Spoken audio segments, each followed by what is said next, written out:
Alors bonjour à tous, j'espère que vous allez bien. Je voudrais commencer cette vidéo en remerciant tous les nouveaux et nouvelles abonnés de cette chaîne, à cette chaîne, que je ne considère pas du tout comme acquis, hein.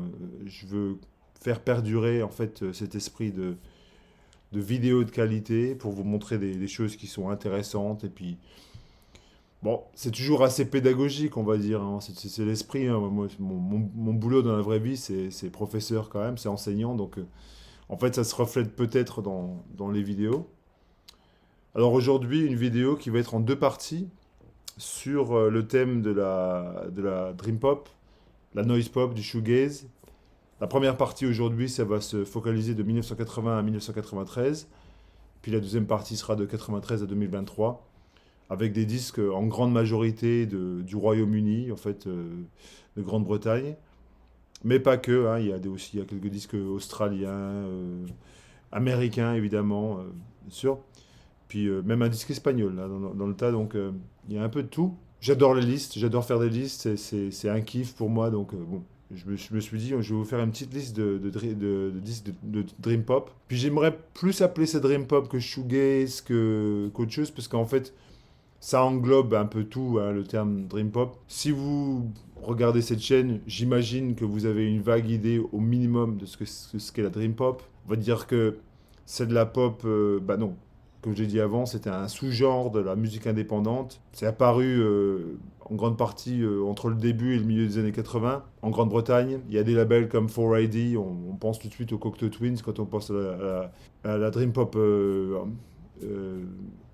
de Grande-Bretagne, parce que bon, j'allais dire anglaise, mais ils sont écossais, les Cocteau Twins. On pense à Creation Records, par exemple, peut-être un peu Cherry Red. Enfin, il y a plein de labels indépendants qui ont publié cette musique, qui était dans l'air du temps, hein, finalement. C'est une musique donc avec des atmosphères très éthérées, comme l'indique le nom, Dream Pop, ça veut dire pop rêveuse, pop qui rêve. Donc on a quand même des atmosphères de rêve, avec des murs de son, des murs de guitare qui sont mis plus en avant, on va dire, que le côté vocal, ben, malgré le fait que, bon, quand on écoute les Cocteau Twins, on a quand même le côté vocal qui sort majestueusement, hein. On a Liz Fraser quand même, mais je dirais que quand on écoute des disques comme les disques de My Bloody Valentine ou Ride, le mur de guitare, le mur de son qui constitue vraiment la base de cette musique, la texture, elle est mise en avant plus que les mélodies, on va dire. Mais bon, après, ça reste des généralisations assez, voilà. Les influences de la Dream Pop, c'est des influences de rock psyché des années 60, hein, on va dire, hein, plus ou moins. Entre le Velvet, bien sûr, les groupes de pop baroque comme, je sais pas moi, The Left Bank, les Beach Boys. Voilà. Les Beach Boys, c'est clairement une influence de la Dream Pop, hein. Surtout la période de la fin des années 60, début des années 70, on a quand même des grosses, grosses influences. Et puis le post-punk aussi, enfin la musique, cette musique du début, de la fin des années 70, début des années 80, ça a quand même une énorme influence sur ces groupes. Donc voilà. Euh, Moi je dis ça, je dis rien en même temps, parce que je dis pas quelque chose de très... mais il y a quand même toujours un côté mélancolique, un côté rêveur, un côté presque soporifique à cette musique, mais qui... Voilà. Moi, j'adore personnellement, donc je vais vous faire partager. Alors, on va commencer. Le premier disque que j'ai choisi, il est en CD pour le coup. C'est le deuxième album de Dorothy Cullen qui s'appelle LC, simplement, LC, qui est sorti en 1981, mais qui a été composé entre 81 et 81, donc voilà, avec cette peinture un peu abstraite. Donc Dorothy Cullen, c'est Vinnie Riley de Manchester, qui était un des premiers artistes qui avait été signé sur le label Factory, le label de Joy Division. Et le premier album de Dorothy Cullen, The Return of the Dorothy Cullen, c'était plutôt un album de pop ambiante, on va dire. Et dans celui-là, il développe plutôt un style qui est très éthéré, très, comme je le disais avant, très rêveur, pastoral, quasiment, voilà, qui nous emmène dans des espèces d'atmosphères un peu luxuriantes. Moi, j'adore cet album. Et je me suis dit, commencer cette chronologie juste avec les Cocteau Twins, c'est pas tout à fait juste. Je pense qu'il y a des autres disques avant ça qui ont forgé ce son. Et là, on voit on est vraiment au croisement des chemins entre la pop ambiante, la pop, la dream pop, le post-punk. Il y a un petit côté jazzy ECM là-dedans qui rentre là-dedans aussi. Donc, je vous recommande cet album chaleureusement. Et puis je vais continuer avec Felt. Donc j'avais parlé de Felt dans une vidéo récente. Ça c'est le tout premier album de Felt, Crumbling the Antiseptic Beauty. Ça c'est vraiment le premier album de Felt qui a été composé en 80-81, mais qui est sorti en 1982. Et là, on a 6 chansons qui sont belles à pleurer. Ce sont des compositions de Lawrence évidemment, mais ce qui en sort surtout, c'est cette atmosphère mélancolique, nostalgique, qui est créée par le mur espèce de petit mur de guitare de Maurice Dearbank, le guitariste. Et je trouve que ça rentre, pour moi, ça rentre super bien dans cet idiome dream pop. Enfin, bon, il y a un côté Django pop aussi, mais je pense que ça rentre tout à fait dans les cases. Fortune, et puis Birdman, la troisième chanson, moi je trouve que c'est une chanson qui représente bien ce style. Finalement. Donc voilà. Ensuite, on va parler des Cocteau Twins. Alors j'ai 3 disques des Cocteau Twins qui sont dans cette liste. Je ne pouvais pas faire autrement parce que ils sont tellement leur empreinte est tellement forte sur le genre qu'on est obligé d'en discuter. Alors j'ai hésité longuement pour cette liste à soit inclure ce disque-là, Treasure, le trésor effectivement, ou Heaven or Las Vegas, qui sont les 2 grands disques des Cocteau Twins. Puis finalement je me suis décidé pour ce disque-là, qui pour moi a tellement une importance fondamentale, majeure dans ma vie. Enfin c'est un disque que Feu, ma femme, adorait avec une fougue impétueuse, et elle était fan des Cocteau. Et en fait elle m'a fait vraiment rentrer dedans plus que... Je pense que je ne serais rentré si je ne l'avais pas connu. C'est un disque qui est parfait pour moi. C'est sorti en 1984. Alors, les premières chansons, enfin, Ivor, Lorelei, toutes les chansons sont, je veux dire, elles sont tellement bien ciselées. C'est de la pop qui, vraiment, même aux boîtes à rythme déglinguées, aux mélodies qui s'entrechoquent. Je veux dire, quand on écoute Lorelei, par exemple, et qu'on a ces voix en multipiste de Liz Fraser qui, comme je dis, qui s'entrechoquent, qui se clashent. Je me demande, mais comment il faisait ça sur scène? C'est tellement... une élévation de l'art tellement... Enfin, pour moi, c'est le top du top. Que dire? Je sais pas. C'est difficile de parler de disque rationnellement, disque qu'on adore comme ça, qu'il est vraiment, il est vraiment sublime. Et c'est de la dream pop, pur jus. Je pense que c'est vraiment la représentation la plus claire quoi, du son de Dream Pop. Puis puisque je suis là, un autre disque hyper important quoi, pour moi, c'est le premier disque de This Mortal Coil. Alors, This Mortal Coil, c'était un projet qui avait été commandité, on va dire, enfin complètement d'ailleurs, par Ivor Watts Russell, le mec qui tenait le label 4AD, et il voulait, voilà, enfin... Son kiff à lui, c'était Tim Buckley. C'est ça qu'il faut comprendre dans l'histoire. C'est que c'était son artiste préféré. Puis à l'époque, Tim Buckley n'avait pas du tout de réputation en Angleterre.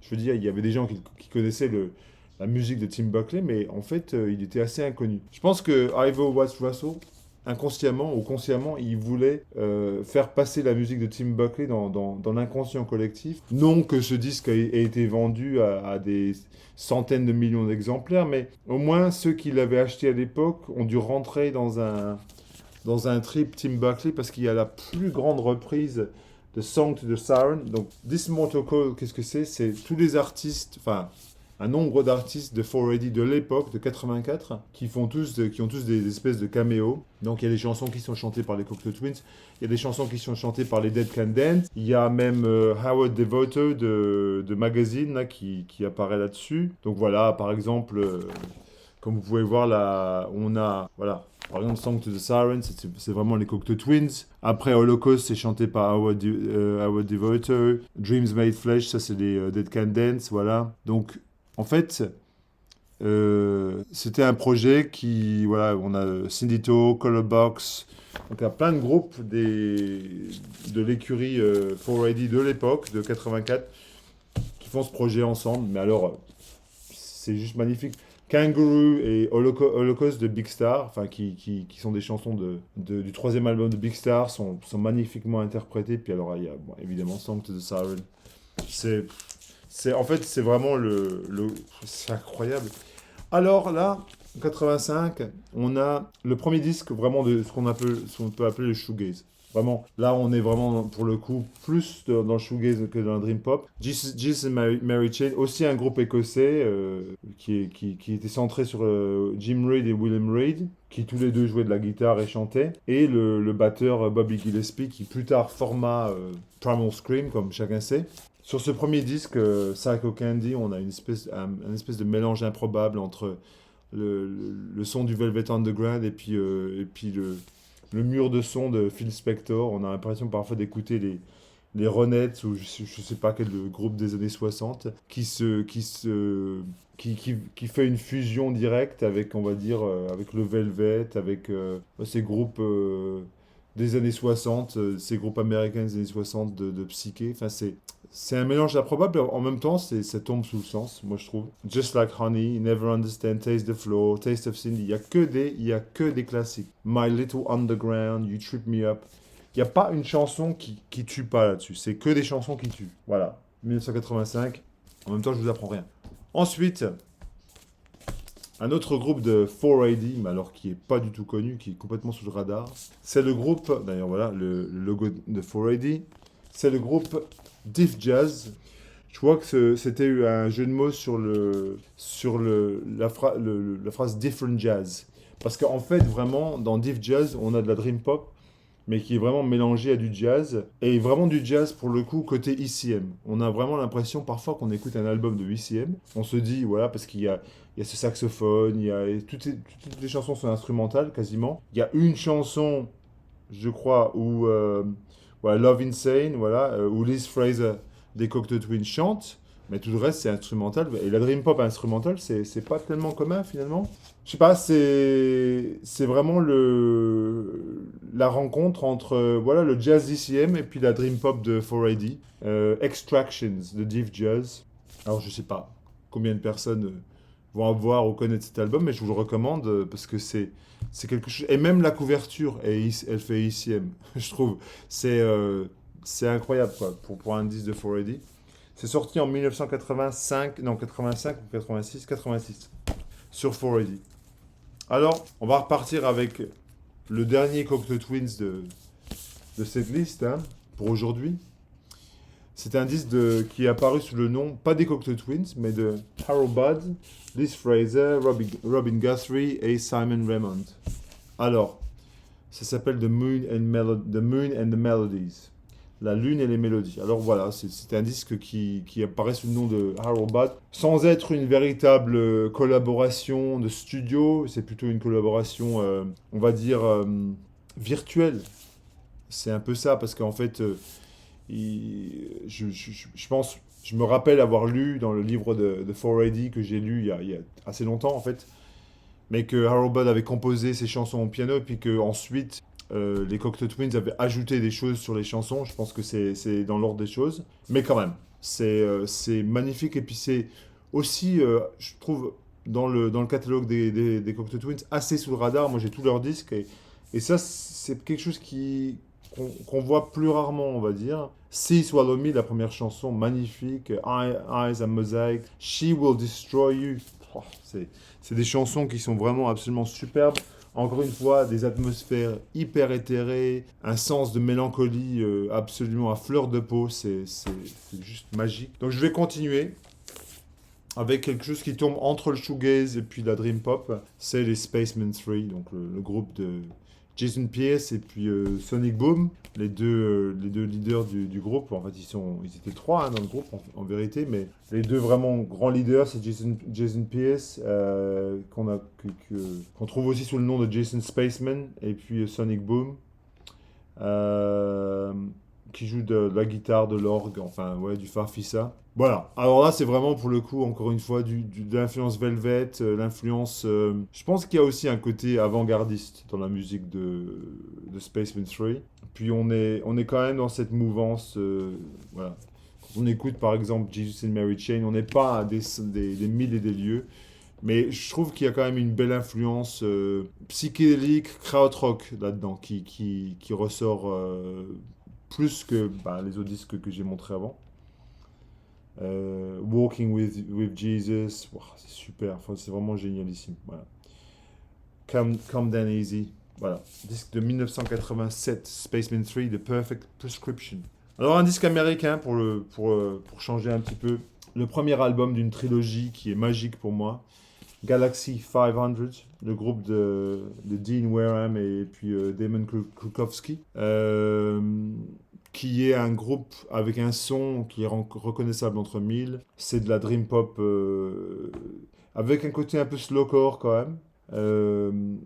Puis bon, ouais, c'est magnifique. Enfin, je veux dire Flowers, Don't Let Our Youth Go to Waste, enfin, Tugboat, la dernière chanson. Pour moi, c'est un des grands tube, on va dire, de la musique indé américaine, sorti en 1988, avec cette couverture sépia qui reflète bien en fait la morosité du truc. C'est morose, c'est mélancolique, c'est soporifique un petit peu, mais pas soporifique dans le sens négatif. Puis, bien sûr, il y a aussi ce côté de pop luxuriante, avec ce chant qui est, voilà, qui est un peu...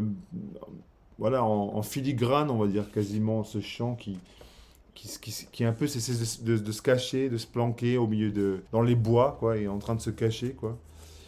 Alors, ensuite, je suis obligé de parler de A.R. Kane.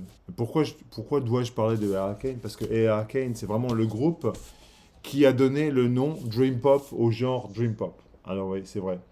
Donc c'était bien le chanteur de A.R. Kane, dont le nom m'échappe tout de suite. C'était qui les mecs de A.R. Kane? Je me rappelle plus. Donc ça a été mixé au studio des Cocteau Twins. Ben voilà. J'avais pu parler des Cocteau Twins, mais finalement j'avais tort. Bref, peu importe.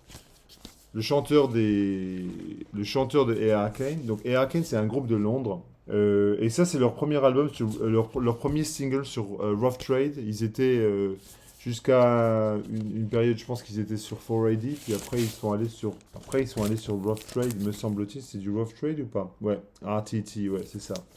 Donc voilà. Et ils ont signé sur Rough Trade, et puis voilà, ils ont continué dans la même mouvance. Mais ça, c'est un EP qui s'appelle Up Home. Voilà, c'est ça, qui est un espèce de mélange entre du shoegaze, de la dream pop, mais aussi avec un gros côté dub. C'est vraiment dubby, ça. On voit ils étaient vraiment obsédés par ce côté dub, mais c'est un super groupe pour Eddie. Puis bon, on n'en parle pas souvent. Et Arcane, on n'en parle pas souvent. Ensuite, le grand Floating into the Night de Julie Cruz. Alors Julie Cruz, comme chacun sait, enfin je sais pas, peut-être que vous savez pas, mais c'est la voix qui chante cette chanson sur Twin Peaks. D'ailleurs, c'est la chanson voilà, Falling, qui est la deuxième chanson du disque. Et tout ça, c'est produit par David Lynch, évidemment, puis Angelo Badalamenti, qui est le grand compositeur de la musique de Twin Peaks. Mais après, il y a un disque là qui est quand même, voilà, qui est super éthéré, super atmosphérique, avec des atmosphères, comme je disais, rêveuses. Voilà, une espèce de sens nostalgique assez fort, quasiment même hypnagogique, hein, j'irais jusqu'à dire. Euh, voilà, c'est magnifiquement chanté. Puis c'est un côté très jazzy, moi je trouve. Julie Cruz, pour le coup, c'est très très jazzy. Elle est décédée il y a très peu de temps, Julie Cruz, malheureusement. Mais voilà, un magnifique disque de 1989. Ensuite, on arrive dans les années 90. Alors, je vais bouger mon tas de disques là parce que ça commence à faire. Et puis, les années 90, on va les commencer avec un trio de disques qui sont essentiels au genre du shoegaze, on va dire. Donc, alors le premier, Nowhere de Ride. Ah, j'aurais pu choisir, j'ai pas mal de disques de Ride en fait, je les ai quasiment tous, mais celui-là, c'est celui-là sur lequel je reviens le plus, hein, somme toute. L'insert qui vient de sortir, bon, on va le sortir hein, tant qu'on y est. Alors qu'est-ce qu'on a là? Vraiment, on a une pop qui est... Bah, il y a encore une fois, on est dans ce côté mur de guitare, mur de son, avec comme avec Galaxy 500, avec une voix qui est un peu en retrait. Euh, il y a des superbes chansons, Paul Bear, il y a surtout le grand Vapor Trail là-dessus, qui est vraiment la chanson pour moi qui définit un peu cette période. C'est c'est comme cette vague qu'on voit sur la couverture. C'est un peu ça. Bon, après, je vais pas passer trois plombes sur ce disque parce que, alors, évidemment, on pourrait passer trois plombes sur ce disque, mais on est obligé d'en parler. On est obligé de parler de ce disque parce que c'est un disque tellement fondateur à tous les niveaux. C'est un disque incroyable quand même, hein. MBV, enfin My Bloody Valentine, Loveless, c'est à tous les égards, c'est un disque voilà, magistral. De la pochette à la production, à la voix de Belinda Butcher, enfin les guitares. Moi, ce qui m'avait surpris avec ce disque, je dois dire, c'est que en lisant des interviews de Kevin Shields, c'est de me rendre compte qu'en fait, les murs de guitare que j'imaginais dans mon cerveau, eh ben, c'est pas vraiment des murs de guitare en fait. C'est juste, il y a juste une ou deux guitares. Parce qu'en fait, on avait dans l'idée il y avait des piles et des piles et des piles de guitares qui étaient enregistrées l'une sur l'autre, mais en fait, c'est pas du. Kevin Shield a complètement. Il a complètement défait ce mythe en fait, mais en fait, il a dit que sur quasiment la totalité des chansons, il y a que deux guitares en fait qui jouent. Et il y a beaucoup d'effets, de pédales d'effets, quoi, c'est ça. Mais quand on rentre dans ce disque, ce qui est choquant, c'est. Parce que c'est un disque qui est difficile. Moi, je pense que c'est assez difficile d'accès pour le néophyte. Parce que c'est du mur de son qui est assez.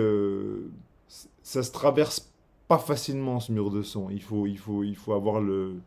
Mais quand on entend ces chansons pop, parce que c'est vraiment de la noise pop, ces chansons pop qui transparaissent, cette voix qui semble sortir de nulle part. Par exemple, Only Shallow, enfin, Lume, Only Said, to Hear Knows When.